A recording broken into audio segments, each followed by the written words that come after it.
5장 혈투하는 가족, 형통하는 가족. 세상에서 가장 귀중한 거울, 한이. 저는 운동을 할 때나 특정 행동을 할 때 입으로 슉이라는 효과음을 내는 습관이 있습니다. 저는 제가 그런다는 사실을 인지하지 못하고 있었는데 형이 그놈의 슉 좀 어떻게 하라고 말해서 제가 그러한 습관이 있다는 것을 인지하게 되었습니다. 정말 왜 그러는지 모를 정도로 자주 그 습관이 나타나서 저는 왜 그런지 곰곰이 생각해 봤습니다. 이유를 알기 전까지는 형에게 이 습관이 저의 트레이드마크라고 말하고 있었습니다. 그러던 어느 날 저의 습관의 출처를 알게 되었습니다. 그 출처는 다름 아닌 엄마였습니다. 엄마가 저희에게 장난을 치실 때 슉이라는 효과음을 내셨고 그 순간 엄마도 특정 행동을 할 때 슉이라고 하셨던 기억들이 떠올랐습니다. 물론 사용의 빈도는 제가 더 높지만 그래도 출처가 엄마라는 것은 거의 확실하다고 생각합니다. 이런 단적인 사례를 통해서 깨달을 수 있는 것이 있습니다. 부모는 자녀에게 있어 세상에서 가장 중요한 거울이라는 사실입니다. 자녀는 부모라는 거울에 비치는 사람입니다. 그래서 저희 아빠께서 그림자 교육을 강조하시며 부모가 바뀌지 않으면 자녀도 바뀌지 않는다라는 말씀을 하시는 것입니다. 저는 아빠가 진행하시는 체인지 명품 부모 독서 모임에서 자녀 입장에서 바라본 자녀 교육이 주는 가장 큰 선물이라는 주제로 미니 특강을 한 적이 있습니다. 김종원 작가님이 집필하신 부모 인문학 수업이라는 선정 도서를 중심으로 강의를 했는데요. 이 책을 통해 그 내용을 나누고자 합니다. 부모 인문학 수업 85페이지에서는 이렇게 말합니다. 교육이 인간에게 줄 수 있는 가장 큰 선물은 뭘까? 위대한 교육을 받아 위대한 삶을 살았던 많은 사람들은 입을 모아 이렇게 말한다. 자제력이다. 이와 같이 자제력이 교육이 줄 수 있는 가장 큰 선물이라고 강조합니다. 저도 자제력이 교육이 주는 선물 중 하나라고 생각합니다. 하지만 가장 큰 선물은 자제력과 비슷하게 생긴 잠재력이라고 생각합니다. 조금 구체적으로 말하면 잠재력을 개방시켜 주는 것입니다. 그 잠재력을 끌어올려주는 최고의 학교는 가정이며 최고의 선생은 부모입니다. 그런 의미에서 교육의 끝판왕은 자녀 교육이라고 할 수 있죠. 그 이유를 이해하기 위해서는 교육의 어원에 대해서 알아야 할 필요가 있습니다. 교육은 영어로 education입니다. education의 어원은 educatio인데요. 끌어내다, 키워내다 라는 뜻을 가지고 있습니다. 가정에서 해주고 있으며 가장 잘 해줄 수 있는 것이죠. 반면 대부분의 학교가 하는 주입식 교육은 본질적이지 못하다고 생각합니다. 주입식 교육이라는 말도 주입과 교육이라는 단어가 너무 상반되기 때문에 어쩌면 있을 수 없는 단어일 수도 있다는 생각이 듭니다. 저는 학교가 아닌 가정에서 주입이 아닌 에듀카티오를 받았기 때문에 교육이 주는 가장 큰 선물인 자제력과 잠재력을 받았습니다. 여러 분야에서 자제력이 생기고 잠재력이 개방되었지만 가장 표면적으로 드러나는 성취는 블로그 글 100개를 작성한 것이라고 생각합니다. 물론 지금 작성하고 있는 이 책이 출간되면 이 책이 가장 큰 성취가 되겠지만 말이죠. 다시 본론으로 돌아와서 저는 글쓰기 능력이라는 지금까지 잠재되어 있던 잠재력을 발견하게 되었습니다. 그것도 북한군이 쳐들어오지 못하는 이유라고 말하는 중2에서 중3 시기의 말입니다. 동시에 많은 부모님의 고민거리인 게임 중독에서도 자유롭습니다. 잠재력과 동시에 자제력까지 얻은 것입니다. 컴퓨터로 블로그를 작성하기 때문에 마음만 먹으면 게임과 미디어에 노출될 수 있습니다. 하지만 자제할 수 있습니다. 거짓말처럼 들릴 수도 있겠지만 더 나아가 게임보다 글쓰기를 하는 과정이 더 재미있습니다. 명확한 비전이 있기 때문에 단순히 단적인 쾌락만을 위해 만들어진 게임보다는 설레는 비전을 향해 달려가는 것이 더 흥미로운 것입니다. 그렇게 글쓰기에 흥미를 느끼고 계속해서 글을 쓰다 보니 글쓰기 실력이 자연스럽게 성장했습니다. 물론 아직 가야 할 길이 멀지만 많은 분들이 칭찬해 주셔서 동기부여를 받아 더 성장하고 있습니다. 부모 인문학 수업 85페이지에는 이런 내용이 있습니다. 자제력은 내 아이에게 이런 것을 가져다 준다. 자기의 운명을 스스로 개척하며 살아갈 수 있게 한다. 사는데 급급하기보다 당당하게 살아갈 수 있게 해준다.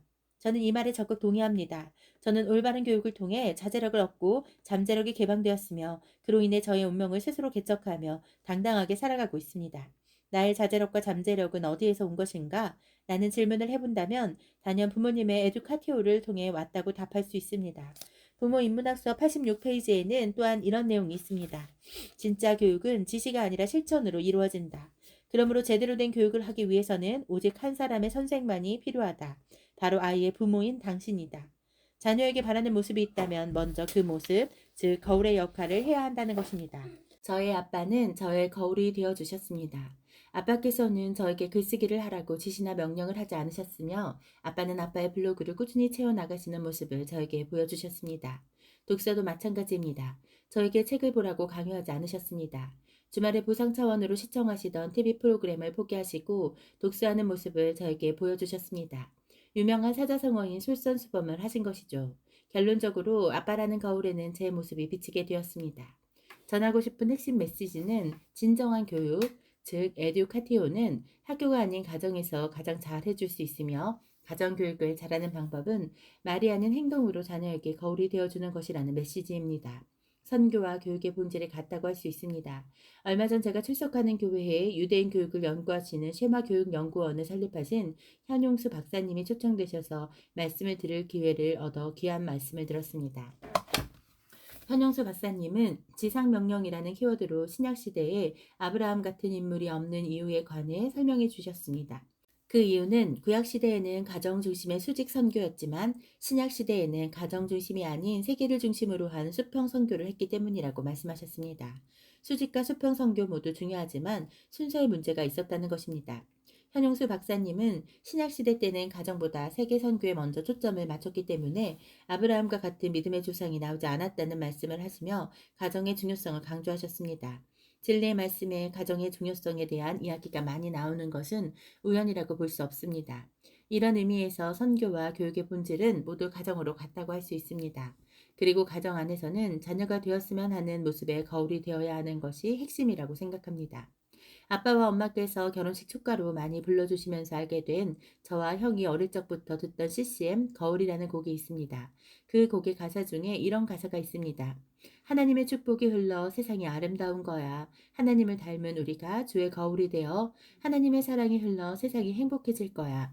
하나님을 닮은 너는 주의 거울이야. 자녀의 거울이 되어 올바르게 자녀 교육을 하는 것도 중요하지만 위의 가사처럼 하나님의 형상을 지닌 우리는 궁극적으로 삶 속에서 하나님을 비추는 주의 거울이 되어야 합니다. 그 거울이 세상에서 가장 존귀하고 중요한 거울이라고 말할 수 있겠죠. 이 책을 읽으신 분들이 한 분 한 분 모두 세상에서 가장 귀한 주의 거울이 되길 원하고 바라고 기도합니다.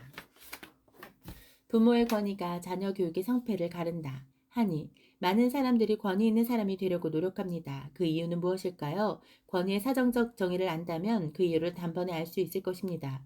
권위는 남을 지휘하거나 통솔하여 따르게 하는 힘, 일정한 분야에서 사회적으로 인정을 받고 영향력을 끼칠 수 있는 위신입니다.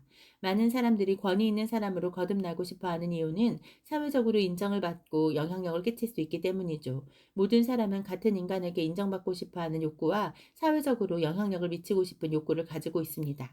그 욕구를 권위라고 하는 것이 충족시켜 줄 수 있는 것입니다. 덤으로 무력을 쓰지 않고도 말이죠. 한마디로 리더십을 얻는 것입니다.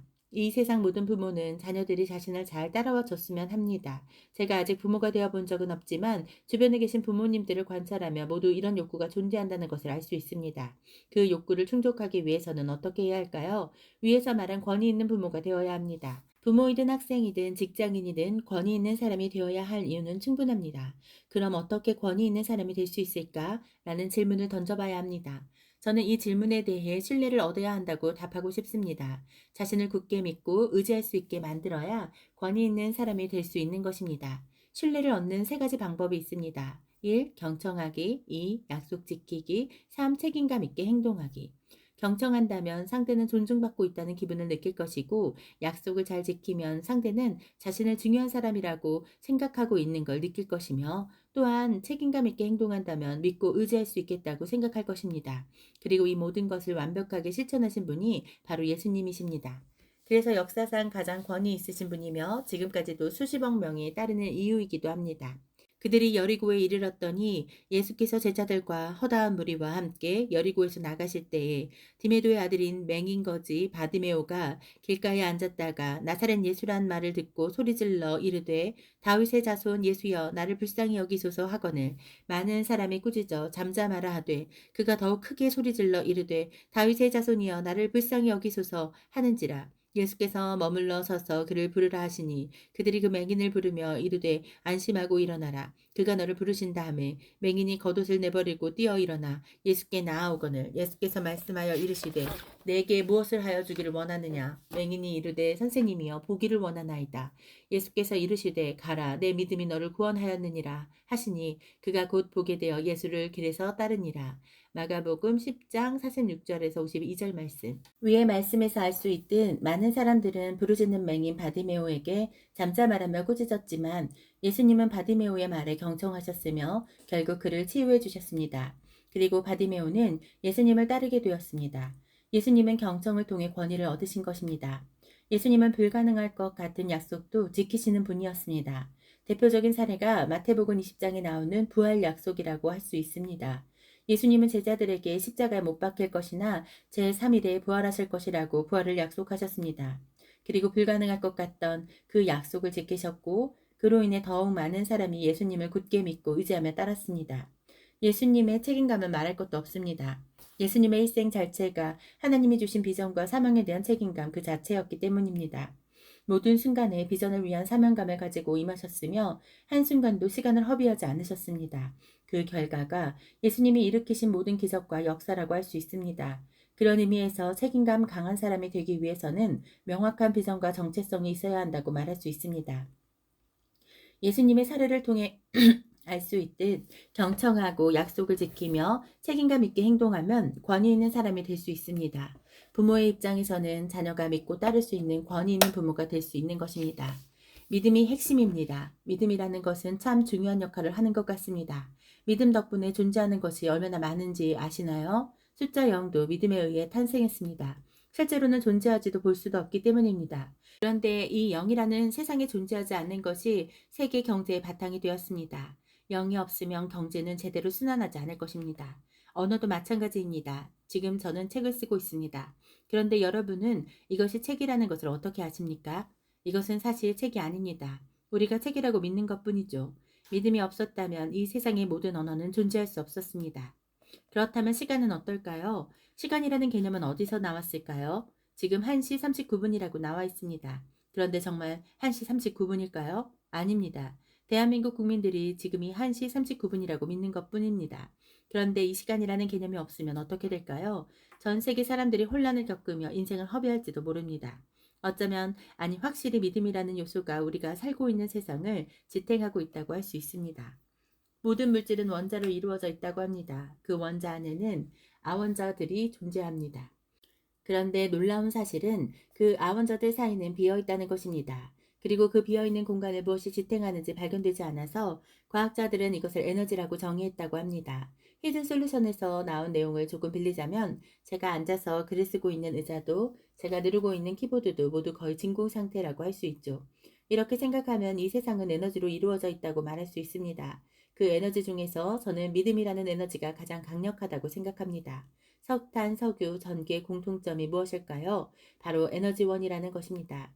모든 국가가 이런 에너지를 얻으려고 애를 씁니다. 심지어 에너지 때문에 전쟁을 일으키기도 하죠. 일본이 제7 광고라고 불리는 한일 공동개발구역 JDG 개발을 수십 년째 질질 끌고 있는 이유도 에너지를 선점하기 위해서죠. 물론 이런 에너지도 중요하지만 개인에게는 이런 에너지 못지않게 믿음이라는 에너지가 중요하다고 생각합니다.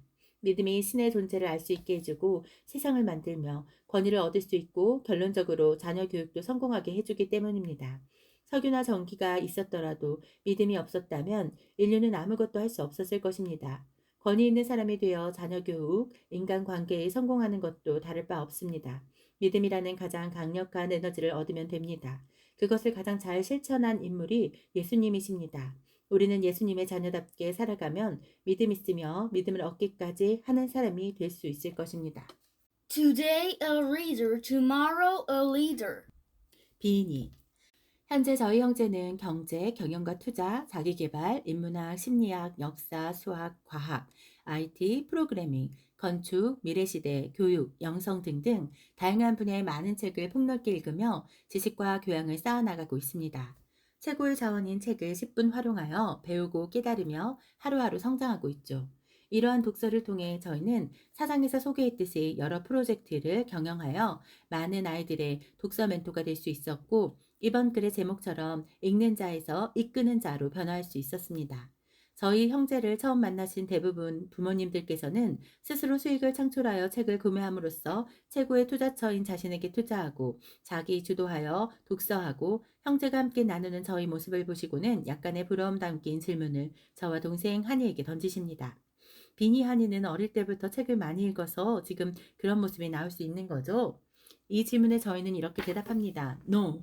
많은 분들께서는 저희가 어렸을 때부터 책을 엄청나게 읽었다고 생각하시지만 이는 크나큰 오산입니다. 저희 형제가 지금 이런 모습을 갖춘 지는 이제 겨우 1년이 되어가고 지금만큼은 아니더라도 본격적으로 가족과 함께 독서를 시작한 나이는 현재 18세인 저를 기준으로 6학년 때부터였기 때문이죠. 그 전까지는 부모님이 읽어주시는 동화책과 성경책, 그리고 Y 시리즈나 마법 천자문 등의 만화책을 읽는 것이 전부였습니다.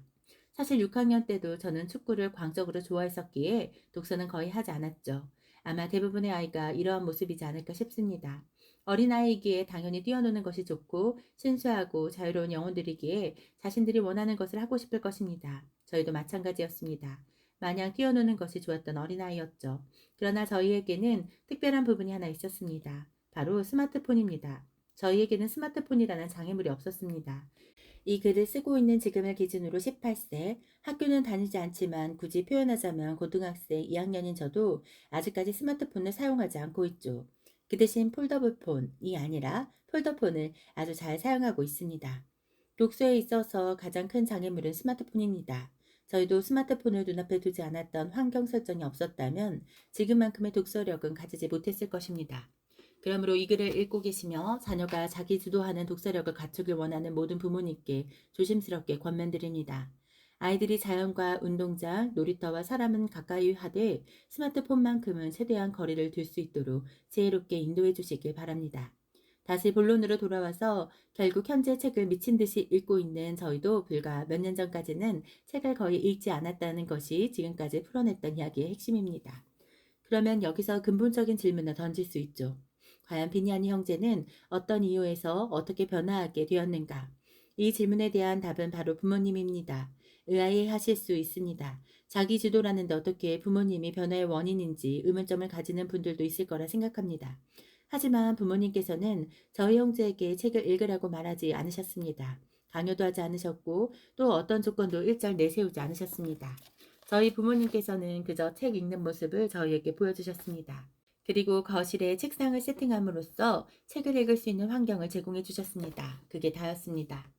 솔직히 인간에게 완벽한 자기 주도를 기대할 수 없습니다. 인간이 어떤 일을 시작하는 데까지 누군가의 도움이 필요하고 그 도움을 주는 멘토 중 가장 기초가 되는 분은 부모님이십니다. 멘토의 도움을 받아 모종의 일을 시작할 수 있게 된 사람은 점점 그 일에 흥미를 느끼고 그때 자기 주도를 할 수 있는 역량을 갖추게 되는 것이죠. 결국 저희가 이렇게 자기주도 독서를 할 수 있었던 것은 독서하기 최적화된 환경 속에서 부모님께서 먼저 독서하는 모습을 보여주셨기 때문입니다. 자녀 교육에는 그림자 교육이라는 말이 있습니다. 아빠께서 쓰신 책에서도 부모의 그림자를 아름답게 하라고 강조하셨지요. 자녀들은 부모님의 그림자까지도 보고 배웁니다. 앞모습, 옆모습, 뒷모습 등 드러나는 것만 보고 배우는 것이 아니라 드러나지 않는 정말 티가 나지 않는 그림자까지도 보고 배우는 것이죠. 그래서 부모님이 먼저 삶으로 보여주는 것이 자녀 교육에 있어서 정말 중요한 것입니다. 저희 가정이 그랬듯이 말입니다. 자녀에게 신앙을 전수하고 믿음의 삶을 권면할 때도 마찬가지라고 생각합니다. 주일 말씀의 은혜와 감동이 교회를 나오면 다시 리셋되는 것이 아니라 일주일 내내 그 말씀의 은혜와 감동을 삶으로 살아낼 때 그리고 현용수 박사님께서 말씀하신 구약의 지상명령인 가정을 세워가는 일에 누구보다 마음을 다하여 노력하는 모습을 보여줄 때 자녀들은 진정으로 부모님의 모습에서 하나님을 만나고 그로 인해 믿음의 삶, 복음의 삶을 살아갈 수 있을 것입니다. 부모님이 가장 중요합니다. 저희 형제 또한 부모님의 관심과 사랑, 변화와 성장을 위한 노력, 지속적인 코칭과 멘토링이 없었다면 지금의 모습은 절대 없었을 것입니다. 글 초입에서 저는 이렇게 말했습니다. 제대로 독서하면 읽는 자에서 이끄는 자로 변화할 수 있다. 물론 이 원리도 중요하지만 저는 한 끝을 바꿔서 새로운 원리를 선포하려 합니다. 부모가 리더의 모습을 보일 때 아이는 리더가 된다. 그렇게 부모님이 가장 중요합니다. 자녀 교육에 있어서 부모님만큼 중요한 존재는 이 세상에 없습니다. 그리고 이 지면을 빌려 저희 형제를 사랑으로 양육해 주시고 항상 먼저 삶으로 보여주신 세계 최고의 부모님이신 아빠 심현진, 엄마 이지혜 부모 멘토님께 감사의 말씀을 전합니다. 또한 세계 최고의 부모님 아래에서 태어나 세계 최고의 CEO라는 비전적 모습을 위해 준비되도록 모든 것을 더하여 주신 하나님께 말로 형용할 수 없는 감사를 드립니다. 사랑의 방향성, 비니. 직전 글이 부모님들께 전하는 유의미한 메시지였다면 이번 글은 세상 모든 자녀에게 던지는 메시지입니다. 특히 다음 세대 자녀들이 만약 이 책을 읽고 있다면 이 글에 특별히 주목해 주시기 바랍니다. 이 글의 시작은 1년 전으로 거슬러 올라갑니다. 때는 2022년 가을, 저는 책을 빌리기 위해 도서관에 방문했습니다. 도서관에 들어가서 먼저 자전거를 타느라 흐트러진 옷 매무새를 정리하러 화장실에 들어갔는데 그곳에서 운명처럼 한 문장을 보게 되었습니다. 사랑이란 서로 마주보는 것이 아니라 둘이 똑같은 방향을 내다보는 것이다. 이러한 글이 종이에 프린팅되어 화장실 벽에 걸려 있었죠. 이 말을 남긴 사람이 누군지는 나와 있지 않았지만 저는 이 한 문장을 깊이 묵상하며 수많은 영감을 얻게 되었습니다. 그리고 생각한 것이 이 글의 주제, 사랑의 방향성이었던 것입니다. 사실 위 명언을 남기신 분께서 다양한 사랑의 종류 중 어떤 사랑을 말씀하신 건지는 알 수 없지만 저는 이번 글에서 많은 사랑의 종류 중 가족의 사랑, 부모님의 사랑에 관해서 이야기해 보려 합니다. 세상의 모든 부모는 한 분도 빠짐없이 자기 자녀를 사랑합니다. 그게 사랑 그 자체인 하나님께서 하나님의 형상인 우리에게 주신 하나님의 속성이기 때문이죠. 그러나 대부분의 자녀는 이러한 사실을 모른 채 살아갑니다. 적지 않은 아이들이 우리 부모님은 나를 사랑하지 않는 것 같아 라고 말하며 살아가는 것을 볼 수 있습니다. 왜 이러한 일이 생기는 것일까요? 부모님은 그 누구보다 자녀를 사랑하시는데 말입니다. 이 질문에 대한 답은 위에서 언급했던 사랑의 방향성, 사랑의 속성과 관련이 있습니다. 사랑은 함께 똑같은 방향을 내다보는 것이기 때문에 부모와 자녀의 사랑 간에 괴리가 생기는 것이죠.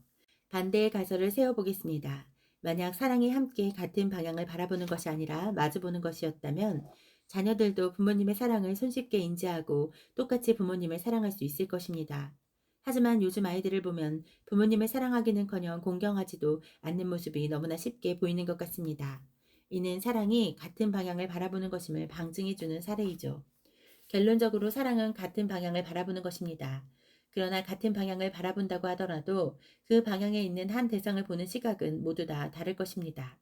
바다를 내다본다고 했을 때 부모님은 섬을 바라보며 저렇게 아름다운 섬에서 아이들과 함께 살 수 있으면 좋겠다라는 생각을 할 수 있지만 자녀는 수면에 떠 있는 요트를 바라보며 커서 저런 요트를 사야지라는 생각을 할 수도 있습니다. 같은 방향을 바라보더라도 보는 대상이 다른 것, 그리고 그 대상을 소통과 유대감 속에서 점점 하나로 맞춰가는 것이 바로 사랑이라고 생각합니다. 대부분의 부모님은 이러한 사랑의 방향성, 사랑의 속성을 경험을 통해 인생을 통해 알고 계십니다. 그러나 정작 그 사랑을 받는 자녀들이 사랑의 방향성과 속성을 인지하지 못하니 소통의 오류가 발생하고 부모님의 말씀을 잔소리라고 생각하며 부모님이 자신을 사랑하지 않는다고까지 생각하게 되는 것이죠. 결국 자녀인 우리들이 노력하는 수밖에 없습니다. 부모님께서는 지금 이 순간에도 우리에게 사랑을 주고 계시기 때문이죠. 자녀가 부모님의 사랑의 방향성을 인지하여 함께 같은 곳에 초점을 맞출 수 있다면 정말 화목하고 평화로운 사랑의 관계가 완성될 것이라고 저는 굳게 믿습니다. 그러므로 다음 세대 자녀들에게 이런 말을 전하고 싶습니다. 만약 부모님께서 잔소리하시는 것처럼 들린다면 이렇게 다시 생각해 봅시다. 아, 부모님께서 바다를 보시며 발견하신 아름다운 섬에서 함께 살자고 나를 부르시는구나. 그런데 나는 아름다운 섬이 아니라 작은 요트만을 보고 있었네. 위의 말처럼 행동하면 사랑의 초점을 맞추는데 어느 정도 도움이 될 수 있으리라 생각합니다. 아버지, 당신의 마음이 있는 곳에 나의 마음이 있기를 원해요. 아버지, 당신이 바라보는 영혼에게 나의 두 눈이 향하길 원해요. 나의 마음이 아버지의 마음을 알아 내 모든 삶 아버지의 뜻이 될 수 있기를. 유은성, 하나님 아버지의 마음. 제가 좋아하는 찬양 가사에서도 고백하고 있듯이 사랑의 방향성은 대면이 아닙니다. 한 곳을 함께 바라보는 것이죠. 그렇게 초점에 오르는 잠시 있을 수 있습니다. 그 어긋난 초점을 다시 맞추기 위해 우리의 부모님께서는 지금도 노력하고 계십니다. 이제는 우리가 초점을 잡을 차례입니다. 사랑의 렌즈를 돌려봅시다. 흐릿해 보이는 피사체인 사랑을 선명하게 볼 수 있도록 계속해서 렌즈를 돌려봅시다. 그렇게 계속 렌즈를 돌리다 보면 언젠가는 사랑이라는 것이 뚜렷하게 보일 것입니다. 이것이 바로 화목한 가정의 시작이자 명품 가정의 시작입니다. 물론 부모님 또한 자신을 점검해 보셔야 한다고 생각합니다. 말로 사랑이라고 해도 마음속으로 사랑이라고 해도 행동이 사랑이 아니라면 말짱 도루묵이 되기 때문입니다. 사실 저희 형제에게 아빠는 현재는 최고의 멘토이시지만 10년 전까지 그 누구보다 대하기 어려운 분이셨습니다. 기본을 지키고 예의를 지키는 것에 엄격하고 단호한 분이셨기에 그랬던 것 같습니다. 그러나 아빠께서는 자신의 모습을 항상 돌아보시고 조금 더 사랑의 반응을 저희에게 주시려고 노력하셨습니다. 아빠의 그러한 노력이 계속되자 저희 형제는 아빠의 모습 속에서 진한 사랑을 느낄 수 있게 되었고 사랑의 초점을 서로 맞춰 나갈 수 있었습니다. 또한 지금까지 엄격하고도 단호했던 아빠의 모습도 진정 우리를 사랑하셔서 나왔던 모습이라는 것을 깨닫게 되었죠. 결국 관계는 쌍방이고 서로 협력하여 선을 이루며 사랑의 방향성을 찾아 초점을 맞추는 것. 그것이 하나님께서 우리에게 주신 가장 기본적인 단위인 천국인 가정을 사랑으로 온전히 세워가는 길이기에 부모님께서도 사랑을 행동으로 보여주시고 자녀들은 그 사랑을 발견할 수 있도록 계속해서 렌즈의 초점을 잡으며 서로 노력해야 합니다. 이 땅에서 성공하고 장수할 수 있는 최고의 비결, 비니. 세상에 성공하고 싶지 않은 사람은 없을 것이고 건강에 오래 살고 싶은 사람 또한 많을 것입니다. 그런데 성경에 이 땅에서 성공하고 장수할 수 있는 최고의 비결이 있다는 사실 알고 계셨나요? 이 땅에서 성공하고 장수할 수 있는 최고의 비결, 바로 내 부모를 공경하라 라는 말씀입니다. 성경에는 이 말씀에 관한 대표적인 구절들이 몇 개 있습니다. 내 부모를 공경하라. 그리하면 내 하나님 여호와가 내게 준 땅에서 내 생명이 길리라. 출애굽기 20장 12절 말씀. 너는 내 하나님 여호와께서 명령한 대로 내 부모를 공경하라. 그리하면 내 하나님 여호와가 내게 준 땅에서 내 생명이 길고 복을 누리리라. 신명기 5장 16절 말씀. 하나님이 이르셨으되 내 부모를 공경하라 하시고 또 아버지나 어머니를 비방하는 자는 반드시 죽임을 당하리라 하셨거늘. 마태복음 15장 4절 말씀. 십계명에 포함되는 이 말씀의 신기한 점은 그리하면이 붙는다는 것입니다. 이는 보상이 약속된 말씀입니다. 십계명에 포함된 말씀 중 보상이 약속된 말씀은 제5계명 내 부모를 공경하라가 유일합니다. 그만큼 중요하다는 것이죠. 그리고 내 부모를 공경하라 라는 말씀은 십계명 중에서도 인간관계로 넘어가는 시점 그 첫 번째에 자리하고 있습니다. 또한 하나님에 관한 계명과 인간에 관한 계명을 이어주는 위치에 있기도 하죠. 이는 두 가지 뜻으로 해석할 수 있습니다. 첫 번째는 부모님을 공경하는 것이 인간관계의 1순위라는 점, 그리고 두 번째는 부모님을 공경하는 것은 인간과 하나님의 관계성을 유지하는 중요한 태도라는 점입니다. 많은 성공자들과 세계적인 부자들, CEO들은 인간관계가 성공의 가장 중요한 요소라고 합니다. 사업의 본질도 결국 사람이고 사람이 모였을 때 회사가 만들어지고 재화를 구매하여 부를 이동시키는 것도 결국 사람이기 때문이죠. 그런데 성경에서는 십계명에서는 이러한 인간관계의 1순위가 바로 부모 공경이라고 말씀하고 계십니다. 인간관계의 가장 기초적 단계인 부모님을 공경하는 것도 못하는 사람이 과연 어떻게 사회에 나가 좋은 인간관계를 맺고 성공할 수 있겠습니까? 만약 좋은 관계를 맺는 것처럼 보이는 사람이 있더라도 궁극적으로 그 사람의 말로는 허망할 것입니다. 또한 현용수 박사님께서는 하나님께서 우리에게 부모님을 통하여 하나님의 사랑을 알려주신다고 말씀하십니다. 그러므로 부모님을 공경하는 것은 하나님의 사랑을 깨닫고 하나님과 관계를 유지하는 데 있어서도 중요한 것이죠. 그리고 우리는 예수님을 닮아가기 위해서라도 부모님을 공경해야 합니다. 예수님은 우리에게 부모 공경의 최고 수준이 무엇인지 몸소 보여주셨습니다. 하나님 아버지의 유니버셜한 비전을 위해 자신의 유니크한 비전을 완성하신 그 비전의 완성이 자신의 목숨을 버리는 것임에도 하나님을 공경하고 그 말씀에 순종하여 기꺼이 우리를 위해 목숨을 내어주신 예수님, 최고의 비전 멘토 되시는 예수님을 닮아가기 위해서는 부모님을 공경하는 태도는 필수적이라고 생각합니다. 결국 우리는 이 땅에서의 성공과 장수를 누리고 하나님의 유니버셜한 비전을 위해 유니크한 비전을 성취하는 예수님을 닮은 비전너리가 되기 위해서라도 부모님을 꼭 공경해야 합니다. 또 우리 자녀들은 아직 불완전하고 감정적이기에 현명하고 지혜로우신 부모님께 순종하는 태도가 필요합니다. 만약 이 글을 읽고 계신 분 중 아동 청소년이 있다면 아마 모두 비슷한 경험을 있으리라 생각됩니다. 분명 자신은 옳다고 생각하고 행하려고 했지만 부모님께서 그건 현명하지 못한 행동이라고 말리셨던 기억 말입니다. 진정으로 하고 싶은 일이었지만 부모님께서 이번만 참아보자고 권유하셨던 그러한 기억 말이죠. 이러한 상황들의 결과는 어떠했나요? 자신의 고집대로 행했든 부모님 말씀에 순종했든 결국 부모님의 말씀이 맞았다고 생각하지 않았나요? 저도 이러한 기억이 정말 많습니다. 물론 부모님을 공경했기에 순종하여 좋은 결과를 얻은 적이 더 많았지만요. 사장에서 소개했듯 저는 2021년 제5회 싱크와이즈 유저 컨퍼런스에서 10대 대표로서 제 삶의 열매를 나누었습니다. 그런데 이러한 기회를 저는 놓쳐버릴 뻔했는데요. 당시 싱크와이즈 본사에서 10대 대표로 선정되었다고 연락이 오게 되었고 그 소식을 들은 저는 기쁘기도 했지만 개인적으로 해야 할 일도 있었고 연말이기에 마음 편히 쉬고 싶기도 하여 굳이 해야 할까라는 생각을 하게 되었습니다. 그런데 그때 아빠께서 저에게 이는 하나님께서 제 비전을 위해 저에게 주신 아주 큰 자원이라는 사실을 다시 한번 상기시켜 주었습니다. 만약 제가 부모님을 공경하지 않는 아이였다면 제 고집대로 행했겠지만 부모님을 공경했기에 그 말씀을 숙고하여 순종하였고 저는 그 하나의 선택으로 인해 더 많은 엄청난 기회들을 얻을 수 있게 되었습니다. 사실 이 글은 지난 글처럼 저희 형제와 비슷한 또래의 다음 세대 아이들에게 메시지를 던지고 싶어 쓰게 되었습니다. 최근 부모님을 공경하지 않고 부모님께 공격적인 언행을 취하는 아이들을 많이 보아 마음이 아팠기 때문입니다. 물론 그 아이들의 마음도 충분히 이해할 수 있습니다. 간혹 부모님이 나를 사랑하지 않는다고 생각이 들 수 있을 것입니다. 그러나 이전 글 사랑의 방향성에서 말했던 것처럼 자기 중심적인 우리의 초점을 조금만 재설정해 보면 부모님의 모든 언행에는 하나님의 사랑이 담겨 있다는 것을 알 수 있을 것입니다. 사랑은 서로 마주보는 것이 아니라 같은 방향을 함께 바라보는 것입니다.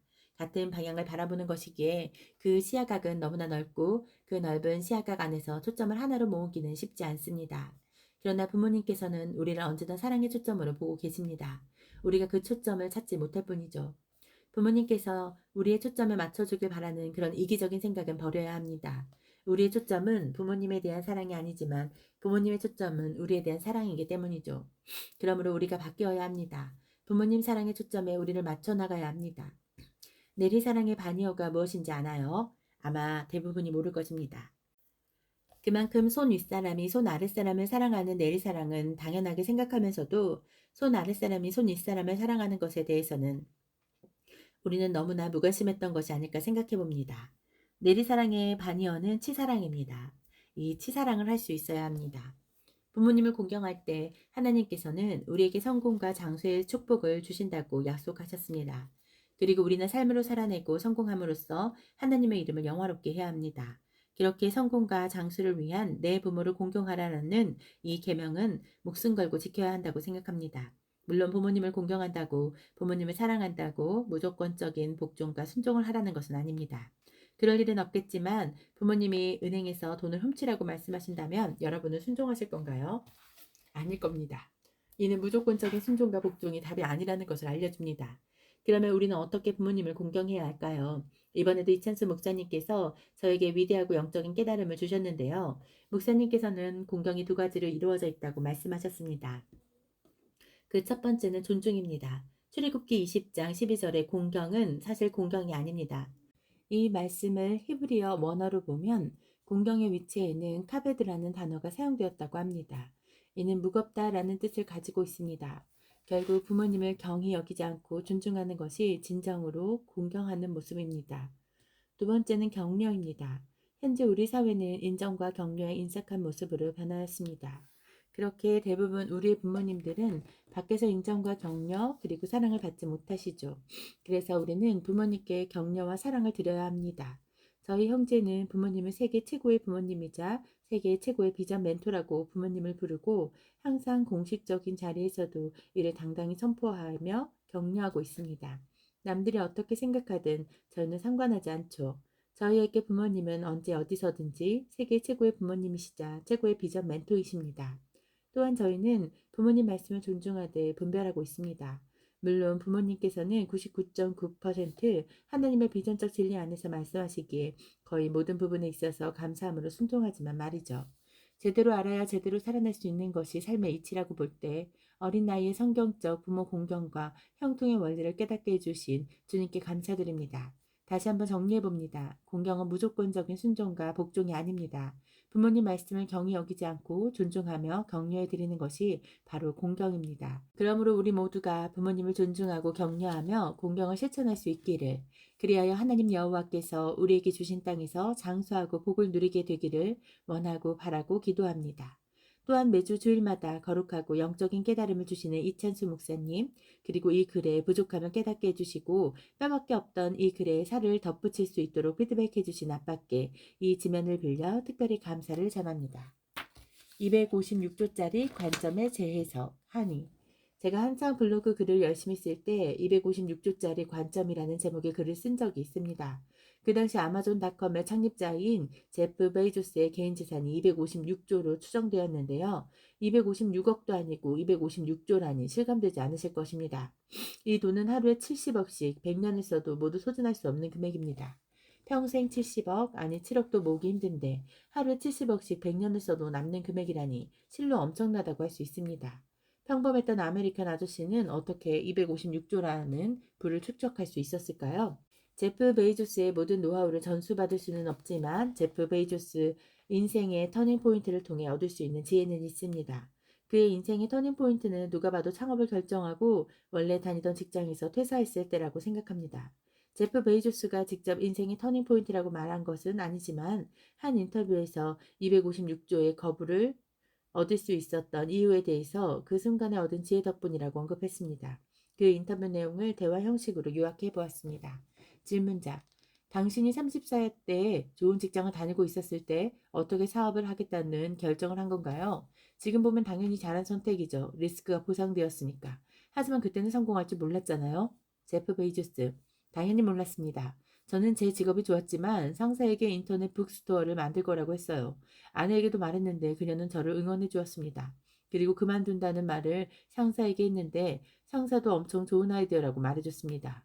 그리고는 이렇게 말했습니다. 그런데 사업 아이템에 도전은 좋은 직장을 가지지 않은 사람이 하는 게 맞지. 그 말을 듣고 있자니 논리적이고 타당하더라고요.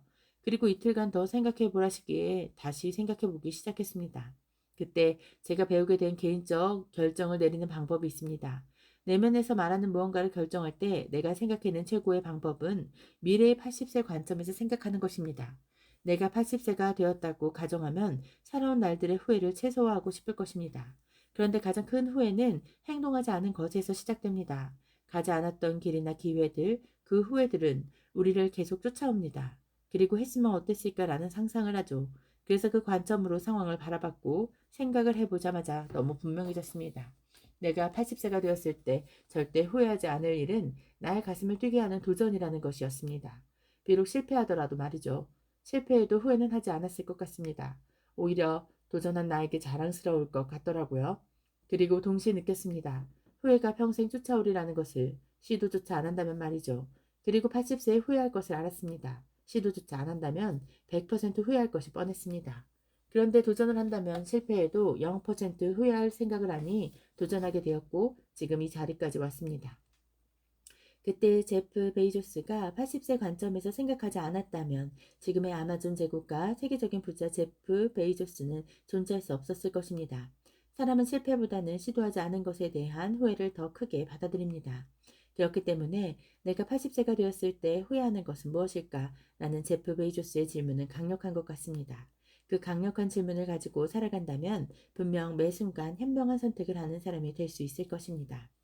이러한 관점은 창업과 퇴사같이 중대한 선택과 결정을 할 때만 적용해야 하는 것이 아닙니다. 오히려 삶을 살아가며 아주 작은 순간순간마다 이런 질문과 관점을 적용할 수 있어야 제프 베이조스처럼 중대한 선택을 해야 할 때 올바른 방향으로 나아갈 수 있을 것입니다. 그래서 우리는 매 순간 삶에서 80세의 나는 무엇을 후회할까라는 질문을 품고 살아가야 합니다. 이 질문은 성공과 부에만 초점이 맞춰진 것이 아닙니다. 사람이 가장 후회하는 순간이 언제인지 아시나요? 바로 가족, 그 중에서도 부모님이 세상을 떠나셨을 때입니다. 평소에 항상 곁에 계셨기에 앞으로도 그럴 것이라고 생각해서 사랑 표현도 잘 못하고 해드리고 싶은 것들도 잘 못해드리기 때문입니다. 하지만 80세가 되었을 때 무엇을 후회할지 생각해보면 부모님께 사랑을 표현하고 해드리고 싶은 모든 것을 해드릴 수 있을 것입니다. 부모를 사랑하고 존경하고 공경하는 사람이 될 수 있는 것이죠. 그러면 부모도 자식을 더욱 사랑하게 되고 이렇게 가족 모두가 서로를 사랑하게 되는 선순환이 생깁니다. 모두가 원하는 화목한 명품 가정이 되는 것입니다. 그런데 선물은 화목한 가정에서 끝이 아닙니다. 하나님은 모세를 통해 십계명을 주셨습니다. 그 중에서 부모 공경에 대한 말씀이 있는데요. 내 부모를 공경하라. 그리하면 내 하나님 여호와가 내게 준 땅에서 내 생명이 길리라. 출애굽기 20장 12절 말씀. 이 말씀을 주의 깊게 살펴보면 그리하면 내 하나님 여호와가 내게 준 땅에서 내 생명이 길리라 라는 조건을 붙이십니다. 10계명 중에서 보상이 보장되는 계명은 부모 공경 계명뿐입니다. 그 말은 부모를 공경하는 것은 하나님이 그만큼 중요하게 생각하시며 그것을 잘 실천하면 하나님 안에서 형통하고 장수하는 인생을 살 수 있다는 것입니다. 부모 공경을 하면 화목한 가정이라는 축복과 장수와 형통이라는 축복을 모두 받을 수 있는 것입니다. 이렇게 크나큰 보상이 약속되어 있으나 많은 사람들이 이를 알지 못하고 부모를 공경하지 않습니다. 그런 사람들을 위해 80세 관점에서의 질문이 필요한 것 같습니다. 후회하지 않는 인생을 살았다면 확실히 성공한 인생이라고 할 수 있습니다. 그런 인생을 살기 위해서는 관점의 전환을 요구하는 질문하는 습관을 만들어야 합니다.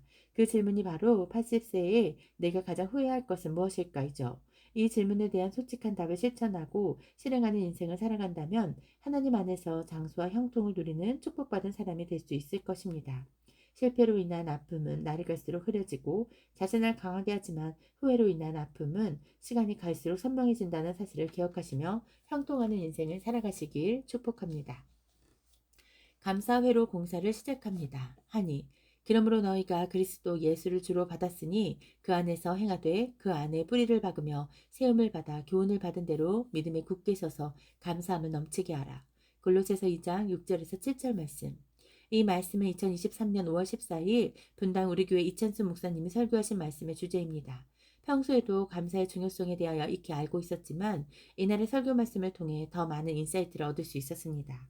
뇌과학이 발달하여 이전에는 발견하지 못했던 뇌의 신비들이 속속 밝혀지고 있습니다. 예전에는 그저 막연하게 웃으면 복이 와요 라고 말하고 다녔지만 현재는 과학기술을 통해 왜 웃으면 복이 온다고 하는지를 알 수 있게 되었습니다. 동기부여 인스타그램 계정이나 동기부여 유튜브 채널에서 부자들의 공통점 10가지, 자수성가 부자의 비밀 3가지 등의 게시물을 보신 적이 있으리라 생각됩니다. 그 몇 가지 중 가장 많이 등장하는 단골 손님이 있는데 바로 감사입니다. 옛날에는 과학적 근거가 없었기 때문에 성공자들이 감사가 비결이라고 말하면 이미 성공한 사람들이 이미지 관리하기 위해 말하는 것이라며 단정짓곤 했습니다. 하지만 이제는 근거가 명확합니다. 뇌과학에 전문적이지 않기 때문에 설명이 조금 부실할 수 있지만 우리 몸에는 감정, 행동, 기분, 수면 등의 조절에 관여하는 신경 전달 물질인 세로토닌이라는 것이 존재합니다. 그리고 이 세로토닌 분비의 정도가 감사를 할 때 달라진다는 연구 결과가 있죠. 정리하자면 뇌과학적으로 감사를 하면 더 좋은 감정 상태와 기분, 질 좋은 수면을 할 수 있다는 것입니다. 이찬수 목사님은 감사를 통해 신경 전달 물질인 세로토닌이 뇌로 이동하는 경로를 감사 회로라고 말씀하셨습니다. 뇌는 타고나는 것이 아니라 훈련되는 것입니다. 그렇기 때문에 감사 회로를 뚫고 활성화하려면 훈련을 통해 감사를 습관으로 만들어야 합니다.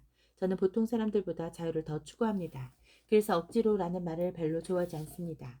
그런데 짧지만 굵은 삶을 살다 보니 더 큰 자유를 위해 억지로 해야 할 일이 있다는 것을 깨달았습니다. 감사도 그런 일 중 하나입니다. 처음부터 감사가 절로 나오는 사람은 존재하지 않기 때문이죠. 감사는 고속도로를 뚫는 것과 비슷합니다. 공사를 할 때는 많은 인부와 자본, 에너지가 소비됩니다. 여간 힘든 일이 아닙니다. 하지만 한번 뚫고 나면 그 도로가 활성화되어 여러 상호작용이 일어나게 되고 그 상호작용이 공사 비용보다 더 많은 이익을 창출해냅니다. 보수 작업 외에는 큰 돈을 다시 들일 일이 없기 때문에 남는 장사라고 할 수 있습니다. 감사회로 공사도 똑같습니다. 처음 공사를 시작할 때는 시간과 에너지, 감정을 많이 소모해야 합니다. 그리고 공사 기간이 몇 년이 될 수도 있습니다. 하지만 완공이 되면 감사와 뇌라는 도시를 왕래하는 세로토닌이라는 자동차들이 활성화될 것입니다. 뇌는 하나님이라는 세계 최고의 크리에이터가 설계하신 완벽하면서도 신비로운 CPU 중앙 처리 장치입니다. 즉 뇌가 자신의 인생을 결정한다고 말할 수 있죠.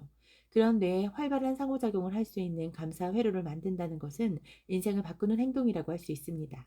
이찬수 목사님은 감사 회로를 만드는 것의 중요성을 아시기에 참기름을 짜듯 감사를 쥐어짜라고 말씀하셨습니다. 감사할 것이 없다고 생각되어도 억지로 감사를 해보라는 것이었죠. 저는 참기름을 짜본 적이 없는 세대이기 때문에 그 느낌이 어떤 느낌인지는 모릅니다만 목사님이 전하시려는 메시지는 이해할 수 있었습니다. 뇌는 훈련이 필요하니 억지로라도 훈련할 수 있게 만들라는 메시지라고 생각합니다. 억지로 힘들게 감사 회로를 완공하면 엄청난 일들이 일어납니다. 이찬수 목사님은 감사함으로 받으면 버릴 것이 없다고 말씀하셨습니다. 저는 그 말에 적극 동의합니다. 하나님은 우리가 하나님이 주신 비전을 발견하기만 하면 그 비전을 실현할 수 있게 온 우주의 모든 자원을 활성화시켜 주십니다. 그런데 많은 사람들이 감사하지 못해서 그 자원들을 버리고 있습니다. 비전이 있다면 실패와 고난도 자원이라는 것을 알 수 있습니다. 그리고 실패와 고난을 통한 성장에 감사할 수 있죠. 감사는 모든 것을 리사이클링 할 수 있게 해줍니다. 감사하지 않는 사람들은 버리는 것들을, 감사하는 사람들은 자원으로 재활용할 수 있다는 것입니다. 우리는 환경보호를 위한 재활용에 신경을 쓰는 만큼 어쩌면 그 이상으로 감사를 통한 자원 재활용에 신경을 써야 합니다. 여러분은 인간의 가장 큰 죄가 뭐라고 생각하시나요? 이찬수 목사님은 인간의 가장 큰 죄에 대해 감사하지 못함이라고 말씀하셨습니다. 하나님을 믿지 않는 사람들도 알고 있는 선악과 사건이 이를 증명합니다. 많은 사람이 단편적으로 뱀의 유혹 때문에 선악과를 먹었다고 생각합니다. 단편적으로 생각하면 그 관점이 맞을 수 있지만 본질적으로는 감사하지 못했기 때문에 선악과를 먹은 것입니다. 선악과처럼 탐스러운 열매는 에덴 동산에 아주 많이 있었기 때문이죠. 이러한 이유로 이찬수 목사님은 인간의 가장 큰 죄가 감사하지 못함이라고 말씀하신 것입니다. 우리는 하나님의 자녀로서 인간이 지을 수 있는 가장 큰 죄를 짓지 않기를 바랍니다. 그렇게 하기 위해서는 관점의 전환을 훈련해야 합니다. 사람들은 대부분 외모에 대한 컴플렉스를 하나씩 가지고 있습니다. 그런데 반대로 자신이 외모적으로 가장 내세우는 부분은 없는 사람이 많습니다. 좋은 것은 당연하게 생각하며 안 좋은 것에는 불만을 품는 것이죠. 우리가 당연하게 생각하는 것은 사실 감사해야 하는 것입니다. 불만인 것에 초점을 맞추면 그 초점대로 믿으며 그런 삶을 살아갈 수밖에 없습니다. 이전에 언급했던 장미와 하나님의 스토리는 우리에게 큰 교훈을 줍니다. 어느 날 장미가 하나님께 말했습니다. 하나님, 왜 이렇게 예쁜 저에게 못생긴 가시를 주셨어요? 그러자 하나님이 이렇게 답하셨습니다. 장미야, 나는 가시나무였던 너에게 예쁜 장미를 선물한 것이란다. 이 이야기를 통해 얻을 수 있는 교훈은 우리는 가시나무 같은 존재이지만 하나님의 은혜로 장미와 같은 것들을 선물 받았다는 것입니다. 사람들은 가시가 있음에도 예쁜 장미를 좋아합니다. 마치 죄가 많음에도 우리를 사랑하시고 좋은 면에 초점을 맞춰주시는 하나님과 같죠. 우리는 이렇게 사랑이 많으신 하나님의 자녀입니다. 대통령의 자녀, 기업가의 자녀, 부자의 자녀를 부러워할 것이 아니라 이 세상을 주관하시는 하나님의 자녀됨에 감사할 수 있는 여러분이 되시길 축복합니다. 궁극적 비저너리, 궁극적 사명자, 한이. 이 책에서는 계속해서 비전의 중요성을 강조하고 있습니다. 당연한 말이지만 너무 중요하기 때문입니다.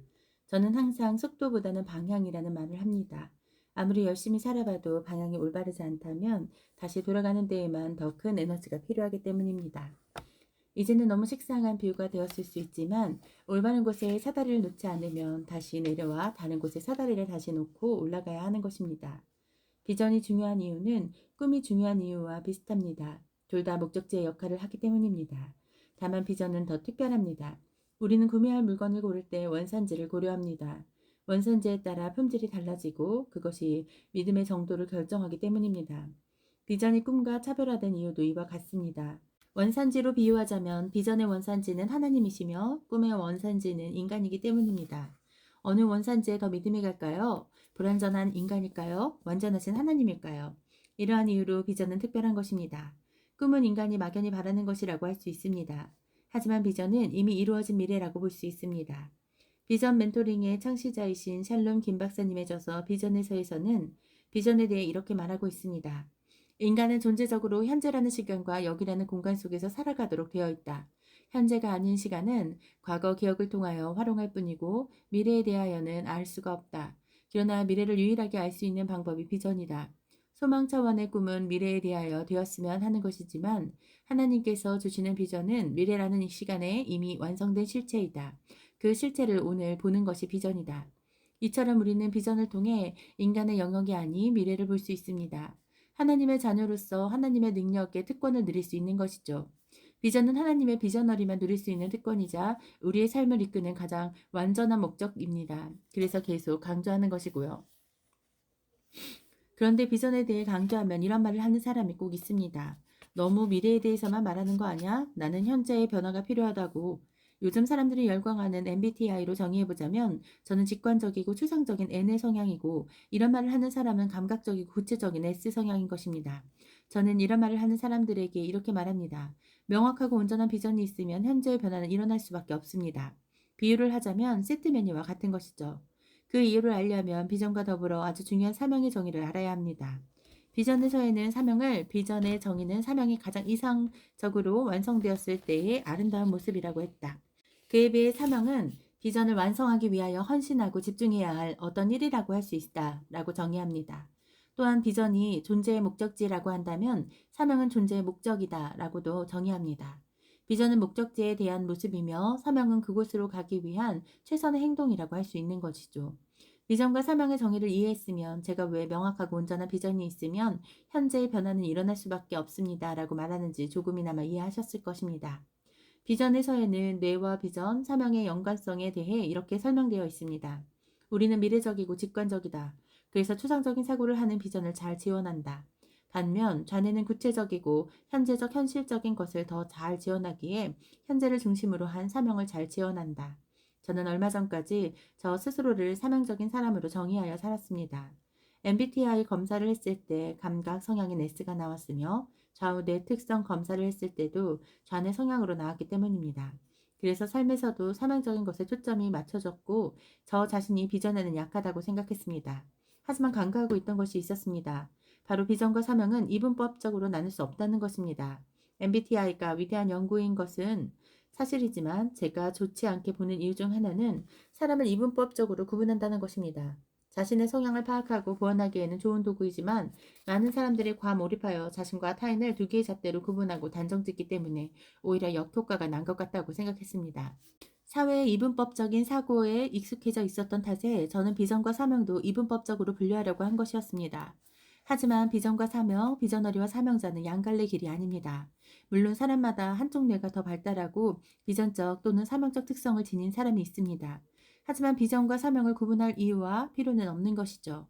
저는 한동안 이 중요한 사실을 모르고 살았지만 여러분들은 이 사실을 비전과 사명을 알게 되었을 때 함께 깨닫는 축복받은 사람입니다.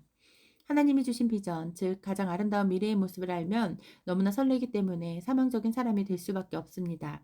그렇기 때문에 궁극의 비전어리는 궁극의 사명자라는 것입니다. 이 책을 읽은 모든 사람이 하나님이 주신 온전하고 명확한 비전을 발견하여 궁극의 비전어리로서 비전을 추구하고 궁극의 사명자로서 주어진 미션에 목숨을 다하는 사람이 되길 바랍니다. 내일보다는 오늘, 오늘보다는 지금이라는 말이 있습니다. 해야 할 일을 미루지 말고 지금 하자는 의미의 문장이죠. 하지만 너무 실천하기 어려운 문장입니다. 이 세상 모든 사람, 모든 좋은 일에 해당하는 문장인데 말이죠. 이 문장을 비전이 실천할 수 있게 해줍니다. 이 정도면 비전 만능서를 제기할 것 같다는 생각도 듭니다. 그런데 정말 하나님으로부터 온 완전한 비전이라면 만능이라고 할 수 있습니다. 하나님은 만능이시기 때문이죠. 다시 본론으로 돌아와 비전은 지극히 미래적인 표현이라고 할 수 있지만 현재를 좌우하는 요소이기도 합니다. 이상적인 비전을 위해서는 사명이 이상적인 모습으로 이루어져야 하기 때문이죠. 그래서 명확한 비전을 찾는다면 내일보다는 오늘, 오늘보다는 지금을 실천할 수 있습니다. 인생은 주식과 비슷하면서 다른 부분이 많은 것 같습니다. 대표적으로 비슷한 점은 성장인데요. 증권가에서 유명한 말이 있습니다. 수익의 90%는 투자 기간의 10%에서 나온다라는 말인데요. 수익의 기하급수적인 성장이 10% 정도의 기간에서 일어난다는 말입니다. 마이크로소프트의 주가와 빌 게이츠의 인생을 비교해보면 쉽게 이해할 수 있습니다. 빌 게이츠는 어릴 때 독서도 많이 하고 컴퓨터를 잘 다룰 줄 알았습니다.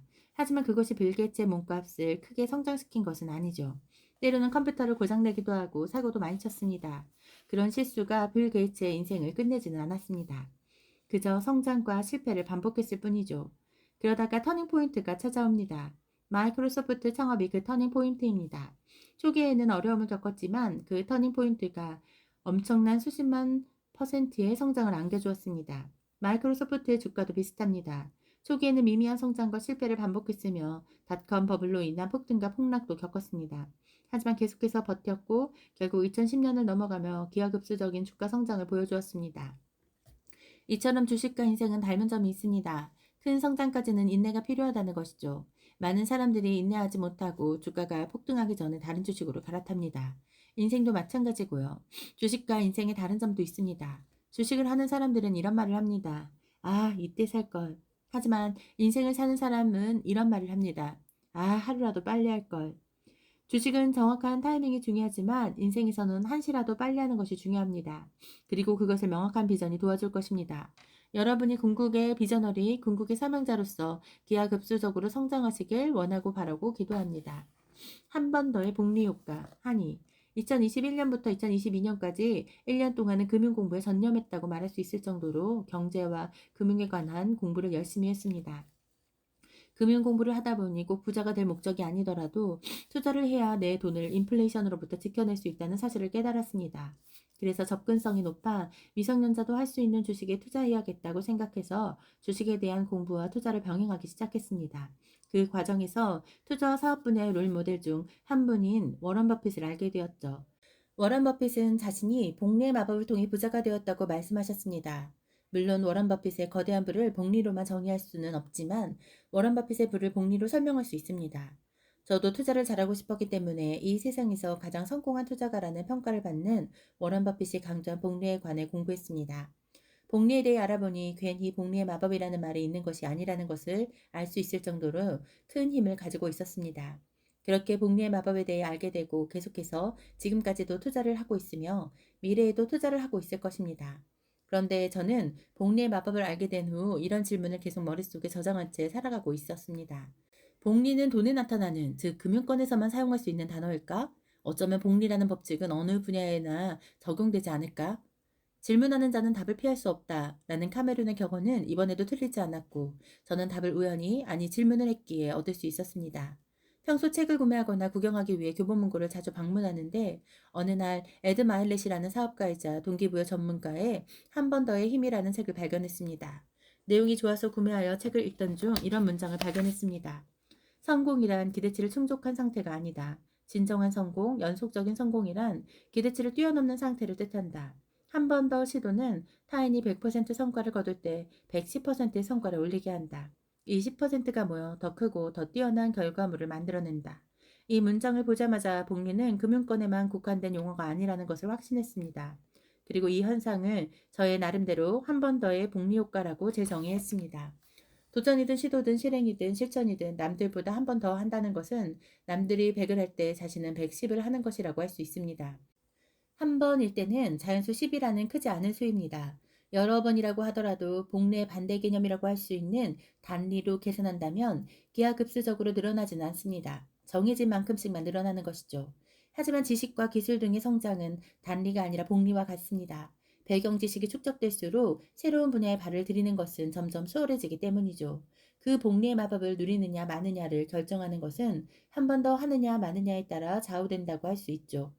한 번 더 하지 않는 사람들은 100에서 계속 머물게 됩니다. 명목적인 성장률은 0%인 것이죠.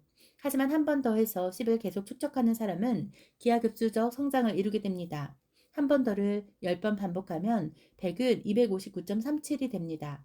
즉 159.37%의 성장 이루게 되는 것입니다. 100번을 반복하면 어떻게 될까요? 137만 8,061이 되고 성장률은 137만 7,961%가 됩니다. 1000번을 반복하면 어떻게 될까요? 결과는 뻔합니다. 더 엄청난 성장을 하게 되는 것이죠. 인생은 단리가 아닌 복리와 같습니다. 지식과 지혜, 기술과 스킬의 성장 모두 처음에는 미미한 듯해도 시간이 지날수록 기하급수적으로 성장하기 마련입니다. 공부와 인간관계도 모두 마찬가지이죠. 그렇기 때문에 우리는 성장하고 싶다면 한 번 더 하면 됩니다. 물론 올바른 방향성인 비전과 명확한 정체성을 전제로 말입니다. 더 빠른 길은 있어도 힘들지 않은 길은 없습니다. 그 빠른 길로 가는 것이 비전과 정체성을 찾는 것이며 힘든 길은 꾸준함, 성실함 한 번 더 하는 것과 같은 일입니다. 하나님이 주신 비전을 추구하는 삶을 산다고 꾸준함과 성실함 한 번 더 하는 것들을 감내하지 않아도 되는 것은 아닙니다. 오히려 기쁨으로 받아들여야 하죠. 손을 게으르게 놀리는 자는 가난하게 되고 손이 부지런한 자는 부하게 되느니라. 잠언 10장 4절 말씀. 자기의 토지를 경작하는 자는 먹을 것이 많거니와 방탕한 것을 따르는 자는 지혜가 없느니라. 잠언 12장 11절 말씀. 게으른 자여, 내가 어느 때까지 누워 있겠느냐? 내가 어느 때에 잠이 깨어 일어나겠느냐? 좀 더 자자, 좀 더 졸자, 손을 모으고 좀 더 누워 있자 하면 내 빈궁이 강도같이 오며 내 곰핍이 군사같이 이르리라. 잠언 6장 9절에서 11절 말씀. 그래서 지혜에서 잠언에는 이와 같이 꾸준함과 성실함을 강조하는 말씀이 많습니다. 우리는 하나님의 비전어리로서 명확한 비전과 정체성, 그리고 꾸준함과 성실함을 바탕으로 나 자신의 한계를 돌파하는 100에 만족하지 않고 110을 해내는 사람이 되어야 합니다. 때로는 100이 자신의 한계라고 생각할 때도 있을 것입니다. 하지만 저는 한계라고 생각하는 것은 한계가 아니라는 반증과 같다고 생각합니다. 또한 한계라는 것은 인생을 살며 딱 한 번 느낄 수 있는 것이라고도 생각합니다. 그 이유는 한계는 자신이 더 이상 아무것도 할 수 없을 정도인 상태를 뜻하는데 아무것도 할 수 없는 상태면 한계라는 생각도 할 수 없기 때문이죠. 한계라는 생각을 할 수 있으면 차라리 할 수 있다는 믿음을 가지는 것이 더 좋다고 생각합니다. 제가 생각하는 한계는 죽음밖에 없습니다. 어쩌면 하나님의 자녀로서 죽음도 저의 한계는 아닐 수 있습니다. 저는 여러분들이 한계라는 허상을 스스로 만들어 가까이 두지 않으시길 바랍니다. 그렇게 해야 꾸준히 한 번 더를 축적할 수 있게 되고 그로 인해 하나님이 주신 비전에 다가갈 수 있기 때문입니다. 이 책을 읽으시는 모든 분들이 한계를 한 번도 느끼지 않고 한 번 더 실행하고 시도하는 하나님의 비전어리가 되시길 축복합니다. 형통하기 위한 최고의 원리, 비전 멘토링, 비니하니. 저희 형제는 예전부터 지구온난화와 기후변화에 대해 많은 관심을 가지고 있었습니다. 저희는 일상 속에서 하나님이 인간에게 선물해 주신 가장 완벽한 집인 지구를 보호하기 위해 노력하고 있습니다. 분리수거도 열심히 하고 물도 최대한 아껴 쓰며 일회용품보다는 다회용품을 사용하려는 등 다양한 노력을 하는 중입니다. 더 나아가 친환경적인 제품 아이디어나 사업 계획 또한 구성하고 있습니다. 나 하나쯤이야 라는 생각을 가지면 안 된다는 것은 많은 사람들이 익히 알고 있는 사실입니다. 그렇지만 슬프게도 나 하나가 바뀐다고 세상이 바뀌지 않는 것이 사실이죠. 그 사실을 알고 있고 나날이 기후변화의 피해가 늘어나고 있는 것을 보니 마음이 아픕니다. 당장 내 앞에 있는 문제가 산처럼 크게 다가오는데 지구 멸망 같은 이야기는 자신과는 거리가 멀다고 생각하는 것이 어쩌면 당연하다고 생각합니다. 개개인의 노력과 의지가 필요하지만 비극적으로 그것만으로 해결될 수 없는 문제가 되어버렸습니다. 19세기 말부터 지구과학 전문가들이 말하던 작아 보이던 눈이 구르고 굴러서 집채만한 눈덩이가 되어 인류에게 찾아온 것이죠. 전문가들은 기술의 발전으로 초래된 문제이니 기술의 발전밖에 막을 방법이 없다고 합니다. 그리고 지구 멸망을 막을 수 있는 기술들이 개발될 수 있는 기간의 마지노선이 있습니다. 그 마지노선을 결정하는 것은 지구의 평균 온도입니다. 2023년인 지금으로부터 지구의 평균 온도가 1.5도 오르게 된다면 되돌릴 수 없는 상황이 초래된다고 합니다. 전문가들은 이를 티핑 포인트라고 말합니다. 최근 유엔 세계 기상 기구의 발표에 의하면 5년 안에 그러니까 2030년 전에 지구의 평균 온도가 1.5도 상승할 확률이 66%로 높아졌다고 합니다. 5년 안에 티핑 포인트에 도달한다는 의미입니다. 이처럼 지구 온난화와 지구 멸망은 먼 미래 이야기가 아니게 되었습니다. 지금까지 인류의 행보 때문에 지구는 티핑 포인트를 앞두고 있습니다. 티핑 포인트는 작은 변화들이 어느 정도 기간을 두고 쌓여 이제 작은 변화가 하나만 더 일어나도 갑자기 큰 영향을 초래할 수 있는 상태가 된다는 뜻을 가지고 있습니다. 즉, 우리가 문제를 초래하지 않아도 지구를 멸망시킬 만한 영향을 미칠 수 있는 상태인 거죠. 우리는 인류의 존망이 달린 이 문제를 해결해야만 합니다. 전문가들은 어렵다고 보는 경우가 많지만 저는 가능하다고 생각합니다. 전문가는 전문 지식 때문에 오히려 시야가 좁아지는 경우가 있기 때문이죠. 그렇게 서로 다른 분야에 있는 많은 사람들이 변화해야 한다고 생각합니다. 사람들의 개인적인 문제가 해소되지 않으면 그 문제 뒤에 있는 더 큰 문제를 보지 못할 것입니다. 인간은 자신에게 가장 긴급한 것에 초점을 맞추기 때문이죠. 어처구니 없게 들릴지 모르겠지만 그래서 지구온난화를 해결하기 위해서는 개인의 문제를 해결시킬 수 있는 비전 멘토링이 먼저입니다. 정말 전심으로 비전 멘토링에 임하여 비전을 찾으면 개인의 인생 문제는 1년 정도면 해결할 수 있다고 생각합니다. 특별한 상황에 놓인 사람은 더 걸릴 수 있겠지만 반대로 더 빨리 해결하는 사람도 있을 것입니다. 비전 멘토링을 통해 개인의 문제가 해결되면 하나님의 비전어리는 인류의 문제에 초점을 맞출 수밖에 없습니다. 그렇게 여러 사람들이 자신의 문제를 해결하고 인류의 문제에 대해 머리를 맞대고 고민하면 충분히 해결할 수 있다고 믿습니다. 아직 5년이나 남았습니다. 지구의 티핑 포인트를 막기 위해서는 여러분 인생의 티핑 포인트를 맞이해야 합니다. 비전 멘토링을 통해 말이죠. 어쩌면 이것이 저희가 이 책을 쓴 이유 중 하나일 수도 있습니다. 역사 속에서 수많은 사례를 통해 확인할 수 있듯이 인생의 티핑 포인트를 맞이하고 성공적인 인생을 살아가기 위해서는 비전을 찾는 것이 중요합니다. 하지만 정작 주변을 돌아보면 자신의 비전이 무엇인지 고사하고 비전이 왜 중요한지조차 모르고 시간 가는 대로 열심히만 살아가는 사람들이 대부분입니다. 이유는 아마도 비전을 찾는다는 것이 그리 쉬운 일이 아니기 때문이지 않나 싶네요. 그러나 감사하게도 그 비전을 찾는 가장 하나님적이고 효과적인 방법이 있습니다. 바로 비전 멘토링입니다. 이 비전 멘토링은 샬롬 김 박사님께서 수십 년간 기도하면서 준비하신 것으로 가장 성경적이고 하나님적인 멘토링 방법이자 예수님께서 제자들을 멘토링하셨던 원리이기도 합니다. 그러므로 이는 우주 최고의 멘토링 원리라고 할 수 있죠. 비전 멘토링은 크게 정체성 알기 과정과 비전 찾기 과정으로 나뉘는데요. 먼저 가장 기초가 되어야 할 정체성은 3S와 1H4B를 통해 알게 됩니다. 3S는 하나님의 자녀, 예수님을 위한 일꾼, 그리고 성령님의 의인으로서 존재하는 우리의 정체성입니다. 다음으로 알게 되는 1H4B는 우리의 영적인 신분, 영적인 소유, 영적인 소속, 영적인 성장, 영적인 행동을 통한 정체성을 알려줍니다. 또한 비전 찾기 과정을 진행하면서는 IADDRESS 시스템을 사용하여 우리가 삶을 살아오면서 경험했던 것들, 하나님께서 주신 기질과 은사, 그리고 자원들, 또 고난과 결핍 등등을 되짚어보며 이를 통해 한 걸음 한 걸음 비전을 향해 나아가게 됩니다. 그렇다면 이러한 비전을 찾는 것은 왜 중요할까요? 성공은 지속적으로 시도할 때 오는 것인데 인간은 열정과 의지만을 가지고는 지속할 수 없기 때문입니다. 인간에게 목표가 필요합니다. 하지만 우리들은 너무나도 연약하여 그 목표마저도 지키지 못하죠. 지금 가슴에 손을 얹고 생각해 봅시다. 지난 2023년 1월 1일에 계획한 목표들을 얼마나 이루셨나요? 아마 그 목표들의 대부분을 이루지 못했을 것입니다. 물론 아닌 분들도 있겠지만 그 목표를 이루신 분들께 다시 질문드리고 싶습니다.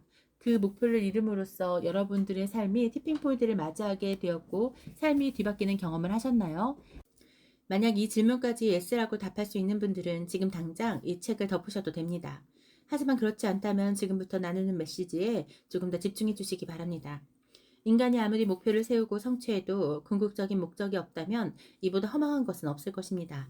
크나큰 빌딩을 청소하는 청소부가 이 빌딩의 끝이 어딘지 모른다면 청소를 끝마치고 성취감을 느끼는 자신의 모습을 생생하게 그리지 못한다면 일할 맛이 날까요? 절대 아닙니다. 빌딩의 끝을 알고 자신의 최종적인 모습을 생생하게 그릴 수 있을 때 청소를 더 효율적으로 기쁘게 할 수 있을 것입니다. 우리 인생도 마찬가지입니다. 하나님께서 우리를 이 땅에 보내신 궁극적인 목적이 무엇인지, 그 끝은 어디인지, 우리의 최종적인 모습은 어떠한지 알아야 자잘한 목표들의 성취가 허망한 것이 되지 않고 더욱 빛을 발할 수 있습니다. 그렇게 우리는 하나님께서 우리에게 주신 비전을 찾아야 합니다. 또 우리가 비전을 알아야 할 이유가 4가지 더 있습니다. 첫째, 인간은 미래를 보지 못하지만 유일하게 비전을 통하여 하나님께서 알게 하신 만큼의 미래를 알 수 있기 때문입니다. 둘째, 우리가 미래에 그 비전대로 완성될 것이기 때문입니다. 셋째, 비전은 목적지를 설정해 주기에 목적지를 알고 떠나는 여행처럼 효율적인 삶을 살 수 있게 하기 때문입니다. 넷째, 비전은 우리로 하여금 철저한 준비와 자원 활용을 통해 효율적으로 인생의 궁극적인 목적을 달성할 수 있게 하기 때문입니다. 감사하게도 저희는 일찍이 이런 비전의 중요성을 부모님의 지속적인 멘토링을 통해 인지할 수 있었고 아빠께서 인도해 주시는 비전 멘토링 과정에 꾸준히 참여하여 명확한 비전과 정체성, 사명과 경영 원리를 세움에 따라 티핑 포인트를 지나 감히 상상할 수 없었던 엄청난 삶의 열매들을 맺어가고 있습니다. 저희는 각각 3S와 1H4B 정체성 안에서 세계 최고의 CEO이자 세계 최고 수준의 자산가가 되어 시간, 재정, 건강의 자유를 누리고 예수님을 닮은 비전 멘토로서 12명의 비전 멘티를 세워 지속적으로 후원하며 비전 멘토링하는 모습. 노마드 폴리메스 프로페셔널 스튜던트가 되어 전 세계를 자유롭게 여행하며 사업과 투자를 통해 세계적인 자산가가 되고 끊임없는 공부와 연구를 통해 사회적 문제들을 해결해 나가고 비전 멘토가 되어 나보다 매력적인 12명의 비전 멘티를 양성하는 모습, 이러한 비전을 가지고 있습니다. 이는 하나님께서 저희에게 주신 비전이자 인생의 최종 목표입니다. 샬롬 김 박사님께서는 삶의 열매 그리고 형통함과 자원의 활성화를 통해 내가 찾은 비전이 하나님께서 주신 비전인지 아닌지 알 수 있다고 말씀하시는데요. 저희는 현재 삶의 열매, 형통함, 하나님께서 주시는 자원의 활성화를 모두 경험하고 있고 이 책에 그 일부를 담아내었습니다. 또한 때론 절박하게 기도하며 또 눈물도 흘리며 이 비전에 한 걸음씩 다가섰기에 저희는 이 원대한 비전이 하나님께서 주신 비전이라고 확신합니다. 남들은 비웃을 수도 있고 불가능하다면 손가락질 할 수도 있습니다. 하지만 행함과 믿음의 진리를 알기에 저희는 삶으로 증명할 것입니다. 믿고 행하면 그리하여 진정 모든 행사를 여호와께 맡기는 삶을 살 수 있다면 하나님께서는 저희가 경영하는 모든 것을 이루어 주실 것입니다. 삶의 티핑 포인트를 맞이하게 해주고 더욱 위대하고 의미 있는 삶을 살아가게 해주는 비전, 그리고 가장 온전한 하나님적 비전을 찾을 수 있도록 멘토님과 함께 길을 찾아나가는 비전 멘토링은 정말 정말 중요합니다. 방금까지 설명드린 비전 멘토링의 진리와 원리는 사실 맛보기 수준입니다. 비전 멘토링은 철저히 하나님의 진리이자 원리이기 때문에 인간의 머리와 손으로는 감히 담아낼 수 없는 수준이죠. 비전 멘토링의 진정한 가치와 그 깊이는 에베레스트 산보다 높고 마리아나 해구보다 깊습니다. 그렇게 제대로 된 멘토님과 평생 함께하며 그 위대한 진리와 원리들을 삶으로 체득해야 합니다. 삶으로 살아내지 않고서는 비전의 진가를 경험할 수 없기 때문입니다. 또한 예수님의 방식인 멘토링은 교회 공동체에게 새로운 패러다임을 선물해 줍니다. 많은 크리스천들이 그리고 많은 교회가 제자화를 이야기하고 있지만 정작 명쾌한 제자화 방법에 대한 해답은 제시하지 못하고 있는 것이 현실입니다. 그러나 예수님의 멘토링은 그 비전 멘토링은 해답을 명확하게 제시합니다. 비전 멘티가 비전 멘토 되고 그 비전 멘토가 비전너리의 삶을 살아내며 예수님의 방식처럼 12명의 비전 멘티를 세우고 그 12명이 각각 12명의 비전 멘티를 세우고 그 12명이 또다시 12명의 비전 멘티를 세운다면, 그리고 그 대물림이 9번만 온전히 이어진다면 50억 명의 하나님의 자녀들이 멘토링 되어지는 놀라운 거듭제곱의 효과가 생깁니다. 이는 예수님의 12제자가 그리고 사도 바울이 이스라엘, 아시아를 넘어 로마 그리고 세계로 뻗어나갔던 것과 같은 원리이죠. 그러나 이러한 제자화 그리고 에덴화를 위해서는 각자가 유니크한 비전을 이루며 하나님의 유니버셜한 비전에 기여하는 것이 중요합니다. 자신이 먼저 비전 멘티로서 성장하고 누군가의 비전 멘토가 되어야 하는 것입니다. 이제 막연한 전도의 시대는 저물고 있습니다. 크리스천은 이찬수 목사님의 말씀처럼 꽃 피우는 삶이 아닌 열매 맺는 삶을 살아가며 삶으로 증명하고 삶으로 멘토링해야 합니다. 그러므로 명확한 정체성과 비전을 하나님 안에서 찾고 비전 멘토 되어 멘티들을 양육해야 합니다. 이제 마무리할 시간이 되었는데요. 이 책에 정말 많은 내용을 썼고 다양한 사례들과 성취 그리고 교훈과 원리들을 담았지만 이 모든 것의 본질은 비전 멘토링의 핵심인 4가지 단어로 요약됩니다. 비전, 사명, 정체성, 경영. 그만큼 명확한 비전과 사명 그리고 정체성과 하나님의 경영 원리는 정말 중요합니다. 그리고 이 모두를 알 수 있게 해주는 비전 멘토링은 정말 저희에게 주어진 최고의 자원이라고 생각합니다. 저희 형제가 나쁜 형제에서 참 형제로 거듭날 수 있었던 것도 하나님을 제대로 알 수 있는 비전 멘토링을 통해서였답니다. 그렇게 감사함으로 마무리하고 싶습니다. 먼저 이 책을 끝까지 읽어주신 모든 분들께 감사의 말씀을 전합니다. 저희를 항상 사랑으로 양육해 주시고 최고의 부모님이자 멘토 되시는 부모님 감사합니다. 형통하기 위한 최고의 원리인 비전 멘토링을 세상에 전해주신 샬롬 김 박사님 감사합니다. 저희 형제의 영적 조부모님 되어주신 백향목 교회 박상환 목사님, 장성란 사모님 감사합니다. 저희 형제, 저희 가족에게 하나 비전에 소망을 주신 하나비전 교회 김종복 목사님 감사합니다. 만나 뵙지 못했지만 매주 진리의 말씀을 전해주시는 분당 우리 교회 이찬수 목사님 감사합니다. 또 여기에 다 쓰지 못했지만 저희를 항상 지지해주고 함께해 주시는 모든 분들께 감사드립니다. 마지막으로 저희의 진정한 아버지 되시며 비전을 주시고 세상을 주관하시며 비전어리 자녀들에게 모든 것을 더하여 주시는 우주 최고의 CEO 하나님 정말 감사드립니다. 초격차 인지영 실천과 사세의 토론을 위한 질문. 자녀의 인지영 상태를 비추는 거울을 개선할 근본적인 방법은 무엇인가? 2. 하나님이 디자인한 미래를 이끄는 리더로 성장하기 위해 성장시키기 위해 할 수 있는 단 하나의 일은 무엇인가? 3. 이 땅에서 성공하고 장수하게 해주신다는 하나님의 약속의 선물을 받기 위해 해야 할 단 하나의 일은 무엇인가? 4. 80세가 되었을 때 더 나아가 사후에 가장 후회할 일은 무엇인가? 그 후회를 하지 않기 위해서는 어떤 선택을 해야 하는가? 5. 나의 뇌 감사 회로 인프라 확충을 위해 지금 당장 할 수 있는 일은 무엇인가? 6. 비전 실현이라는 온전한 행복을 누리기 위해 지금 현재 어떤 선택을 해야 하는가? 7. 인생의 복리 효과를 누리기 위해 한 번 더 할 수 있는 일과 해야 하는 일은 무엇인가? 8. 현재 나 자신이 멘토로서 멘토링 해줄 수 있는 단 한 사람은 누구인가? 그들에게 무엇을 줄 수 있는가?